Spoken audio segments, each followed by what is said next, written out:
BRS నేతల ఫోన్లో CC కెమెరాలను హ్యాక్ చేస్తున్నారంటూ సంచలన ఆరోపణలు చేశారు హరీష్ రావు. బెంగళూరు నుండి హ్యాకర్స్ ను తీసుకొచ్చి మరి తమపై నిఘా పెట్టారని చెప్పారు. కొందరు ఐపీఎస్ అధికారులు ఈ హ్యాకింగ్ కు పాల్పడుతున్నారని, అందుకు సంబంధించిన ఆధారాలు కూడా ఉన్నాయన్నారు. అక్రమాలకు పాల్పడుతున్న ఐపీఎస్ అధికారులను రిటైర్ అయినా వదిలిపెట్టబోమని, తమ ప్రభుత్వం వచ్చాక చట్టపరంగా శిక్షిస్తామని హెచ్చరించారు హరీష్ రావు.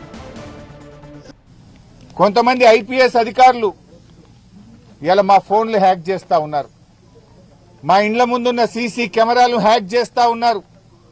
బెంగళూరు నుంచి ప్రైవేట్ హ్యాకర్లను తీసుకొచ్చి వాళ్లకు డబ్బులు చెల్లించి హైదరాబాద్ కమాండ్ కంట్రోల్ రూమ్ లో వాళ్ళను పెట్టి ఇవాళ బీఆర్ఎస్ నాయకుల ఫోన్లు హ్యాక్ చేస్తున్నారు, మా ఇండ్ల ముందుండే సీసీ కెమెరాలు హ్యాక్ చేస్తా ఉన్నారు. ఇవన్నీ బయటకు వస్తాయి.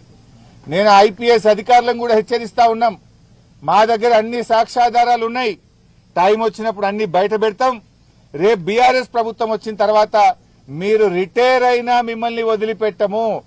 మీరు రిటైర్ అయితమేమో అనుకుంటున్నారేమో గాని రేపు మీ మీద దానికి సంబంధించినటువంటి కేసులు నమోదు చేస్తాం, విచారణ జరుపుతాం. మీరు చేసిన అక్రమాలకు మీరు తగిన మూల్యం చెల్లించుకోవాల్సి వస్తుంది. అప్పుడు రేవంత్ రెడ్డి కాపాడలేడు, మిమ్మల్ని ఎవడు కాపాడలేడు. రిటైర్ అయితే సొంత డబ్బులతో అడ్వకేట్లను పెట్టుకోవాల్సి వస్తుంది. గుర్తుపెట్టుకోండి, చట్టానికి అనుగుణంగా నడుచుకోండి. కానీ చట్టాన్ని అతిక్రమించి ప్రైవేట్ హ్యాకర్లను ఎంగేజ్ చేసి బీఆర్ఎస్ నాయకుల ఫోన్లు హ్యాక్ చేస్తే, బీఆర్ఎస్ నాయకుల ఇండ్ల ముందుండే కెమెరాలు హ్యాక్ చేస్తే మీరు రేపు చట్టం నుంచి తప్పించుకోలేరు అనే విషయాన్ని నేను వాళ్ళని హెచ్చరిస్తా ఉన్నా.